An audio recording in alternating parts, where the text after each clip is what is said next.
Paint के इश्तिहार ने हमें बताया हर घर कुछ कहता है, लेकिन क्या सारे घरों, मोहल्लों, देशों, उपमहाद्वीपों और हमारी पृथ्वी का घर ये ब्रह्मांड भी कुछ कहता है? व्हाट्सएप यूनिवर्सिटी पर मैसेज आते हैं कि ब्रह्मांड ओम की आवाज कर रहा है। ओम की आवाज का तो पता नहीं, लेकिन Indian institute of technology Hyderabad के रिसर्चर्स ने यह खोज निकाला है कि हमारा यूनिवर्स लगातार गूंजने की आवाज कर रहा है। ये शोधकर्ता उस इंटरनेशनल टीम का हिस्सा थे जिसने ये खोज की है। अब जान लेते हैं रिसर्च कैसे हुई। 5 जुलाई 2023 को IIT हैदराबाद द्वारा जारी की गई मीडिया रिलीज के मुताबिक यहाँ के कुछ रिसर्चर्स इंडिया, जापान और यूरोप के एस्ट्रोनॉमर्स की एक टीम में शामिल थे। संस्थागत रूप से कहें तो भारत के इंडियन पल्सार टाइमिंग एरे यानी INPTA और यूरोप पल्सार टाइमिंग एरे यानी EPTA के लोग इसमें शामिल थे। ये संस्थाएं ग्रेविटेशनल वेव्स की रिसर्च में लगी हुई हैं।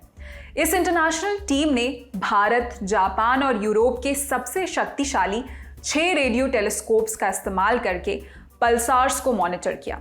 इनमें भारत का सबसे बड़ा टेलीस्कोप अपग्रेडेड GMRT भी शामिल था। पहले तो पल्सार्स क्या है ये समझ लीजिए। पूरी फिजिक्स तो यहाँ नहीं बता सकते, लेकिन इतना समझिए कि पल्सार्स भी कभी तारे थे। वक्त पूरा हुआ और अपने भीतर सिकुड़ गए। तारे की मौत हुई और तब जन्म हुआ न्यूट्रॉन स्टार का। ये पूरी तरह न्यूट्रॉन के बने होते हैं। ब्लैक होल अब तक इंसान को पता चली सबसे डेंस चीज है। दूसरा नंबर न्यूट्रॉन स्टार का ही है। कई मर चुके न्यूट्रॉन तारे लगातार अपनी जगह पर तेजी से घूमते रहते हैं। उन घूमते हुए न्यूट्रॉन स्टार्स को पल्सार कहते हैं। घूमते घूमते ये पल्सार हर दिशा में इलेक्ट्रोमैग्नेटिक वेव्स फेंकते रहते हैं। हर रोटेशन पर आप एक बार इन वेव्स को पकड़ सकते हैं। इसलिए देखने वाले यानी धरती पर बैठे वैज्ञानिक के लिए ये एक पल्स की तरह सिग्नल भेजते हैं। वैसे ही जैसे जहाज के लिए एक लाइट हाउस होता है कि जब आपकी दिशा में सिग्नल आया तो आपने उसे रिकॉर्ड कर लिया। पल्सार से आने वाली वेव्स की मदद से ग्रेविटेशनल वेव्स को मापा जाता है। पल्सार्स को प्रकृति की सबसे अच्छी घड़ी कहा जाता है, क्योंकि बड़े टाइम स्केल यानी जहां बहुत लंबा समय मापना हो, जैसे अरबों खरबों वर्ष, वहां पल्सार टाइमिंग नाम की एक तकनीक से वक्त का मेजरमेंट एटॉमिक क्लॉक से भी सटीक होता है। इस तकनीक में पल्सार से आने वाली पल्स यानी रेडिएशन को मापा जाता है। पल्सार्स के कई और फायदे भी हैं। मसलन पल्सार्स की मदद से स्पेसक्राफ्ट्स को नेविगेशन की सुविधा भी दी जा सकती है। पल्सार्स की मॉनिटरिंग से इस बात के सबूत मिले हैं कि ब्रह्मांड में लगातार एक तरीके का वाइब्रेशन यानी कंपन हो रहा है। टेलीस्कोप पर इस वाइब्रेशन को सुना गया। अब आप पूछेंगे कि भैया टेलीस्कोप तो देखने का औजार है, इससे भला कोई सुन कैसे सकता है? तो सीन ये है कि टेलीस्कोप की मदद से हम ब्रह्मांड में दूर तक देखना चाहते हैं, लेकिन देखने का सिर्फ एक ही तरीका हो ये जरूरी तो नहीं। विजिबल लाइट वास्तव में एक ऐसी रेडिएशन या तरंग है जिसे हमारी आंखें पकड़ सकती हैं।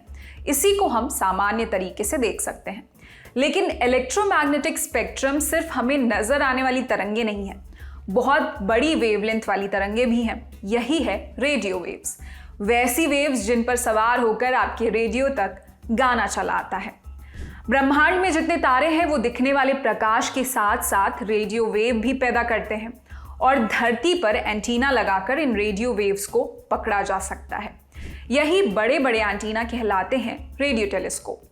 ये ब्रह्मांड को सुनते हैं और जो सुनाई आता है उसके आधार पर एक समझ पैदा होती है, या कह सकते हैं एक तस्वीर हमारे सामने आती है। इनकी मदद से ब्रह्मांड की पढ़ाई को कहते हैं रेडियो एस्ट्रोनॉमी। ये काम भारत में भी होता है। हमारा सबसे बड़ा radio telescope system upgraded GMRT Pune में है। इसका पूरा नाम upgraded giant metre wave radio telescope है। यहाँ सिर्फ एक एंटीना या टेलीस्कोप नहीं है, एक एरे है, माने ढेर सारे एंटीना।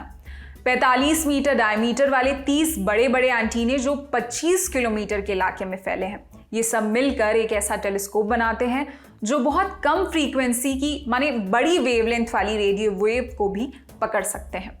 सादी भाषा में कहें तो हमारा टेलीस्कोप उस आवाज को भी सुन सकता है जो ब्रह्मांड में बहुत दूर से आती है, इसलिए उसकी आवाज बहुत धीमी है। ग्रेविटेशनल वेव्स रेडियो वेव्स से काफी अलग होती हैं, लेकिन रेडियो एस्ट्रोनॉमी से इन्हें भी समझा जा सकता है। अब सवाल उठता है कि ये वाइब्रेशन कहाँ से आ रहा है? इसकी वजह है बहुत कम फ्रीक्वेंसी वाली ग्रेविटेशनल वेव्स यानी गुरुत्वीय तरंगें। ग्रेविटेशनल वेव्स का सिद्धांत महान वैज्ञानिक एल्बर्ट आइंस्टीन ने अपनी जनरल रिलेटिविटी की थियरी में बताया था। उस थियरी की चर्चा फिर कभी, फिलहाल यूं समझ लीजिए कि ग्रेविटेशनल वेव्स के सिद्धांत से हमारी अंतरिक्ष की समझ कुछ और बढ़ गई है। ग्रेविटेशनल वेव्स की वेवलेंथ कई लाख किलोमीटर की होती है और जिस तरंग की जितनी ज्यादा वेवलेंथ उसकी उतनी ही कम फ्रीक्वेंसी, जिसे हर्ट्ज में मापते हैं। इसलिए ग्रेविटेशनल वेव्स को नैनो हर्ट्ज ग्रेविटेशनल वेव्स भी कहते हैं। अब सवाल यह है कि ये वेव्स उठ कहां से रही हैं। माने अगर आप एक बड़ी सी रस्सी लें और उसका एक सिरा पकड़कर ऊपर नीचे हिलाना शुरू करें तो ही कंपन या लहर रस्सी के दूसरे छोर तक जाएगी। उसी तरह इन ग्रेविटेशनल वेव्स का भी कोई तो सोर्स होगा। IIT हैदराबाद की रिलीज के मुताबिक माना जाता है कि ऐसी वेव्स सूरज से करोड़ों गुना बड़े कई सारे मॉन्स्टर ब्लैक होल यानी बहुत बड़े ब्लैक होल के नाचने से उठती हैं। मतलब यहां यूं समझिए कि ब्लैक होल इस ब्रह्मांड में एक ऐसा भयंकर, बहुत ज्यादा ग्रेविटी वाला बहुत बड़ा सा इलाका होता है जिसके आसपास धोखे से भी अगर लाखों पृथ्वी, करोड़ों सूरज या कई आकाश गंगाएं पहुंच जाएं तो ब्लैक होल की ग्रेविटी इन सब को एक फुटबॉल भर जगह में पिचका देगी। इस ब्लैक होल में बहुत कुछ ऐसा हो रहा है जिसकी वजह से रेडिएशन निकलती है। ब्लैक होल अपना आकार बदलता है और भी बहुत कुछ जो साइंटिस्ट खोज रहे हैं। रिलीज के मुताबिक मॉन्स्टर ब्लैक होल के पेयर्स यानी जोड़े के बीच में कई आपस में टकराती हुई आकाशगंगाएं हैं और इसीलिए इन ब्लैक होल से तरंगें निकल रही हैं।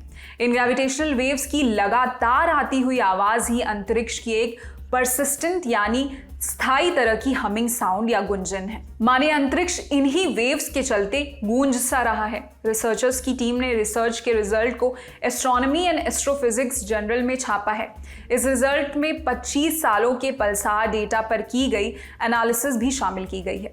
अब जान लेते हैं कि रिसर्चर्स ने क्या कहा। IIT हैदराबाद के इस रिसर्च टीम में फिजिक्स और आर्टिफिशियल इंटेलिजेंस डिपार्टमेंट में पढ़ा रहे डॉक्टर शांतनु देसाई थे। इनके अलावा फिजिक्स से ही PhD कर रहे अमन श्रीवास्तव, इंजीनियरिंग फिजिक्स से ग्रेजुएट दिव्यांश खरबंदा और इंजीनियरिंग के स्टूडेंट श्वेता अरुमुगम और प्राग्ना शामिल थे। टीम की सफलता के बारे में प्रोफेसर शांतनु कहते हैं, मैं इस बात को लेकर बहुत उत्साहित हूं कि IIT हैदराबाद के फिजिक्स और इलेक्ट्रिकल इंजीनियरिंग के स्टूडेंट्स इस ऐतिहासिक खोज का हिस्सा बने। ये कई वैज्ञानिकों की सालों की कड़ी मेहनत का नतीजा है। मैं कृतज्ञ हूं कि IIT हैदराबाद का सहयोग लिया गया। IIT हैदराबाद की national super computing mission facility परम सेवा के सहयोग के बिना ये परिणाम आना संभव नहीं था। IIT हैदराबाद की तरफ से ये भी कहा गया कि रिसर्च से जो परिणाम और डेटा सामने आए हैं, उम्मीद है कि ये बहुत काम के हैं और वैज्ञानिक ग्रेविटेशनल वेव के बैकग्राउंड की चीजें समझने को उत्साहित हैं। वो घटनाएं जो ब्रह्मांड की शुरुआत में घटी होंगी, उन्हें समझने की कोशिश की जाएगी। इसी के साथ इस वीडियो में इतना ही। इस वीडियो पर क्या है आपकी राय, हमें कमेंट सेक्शन में बताएं।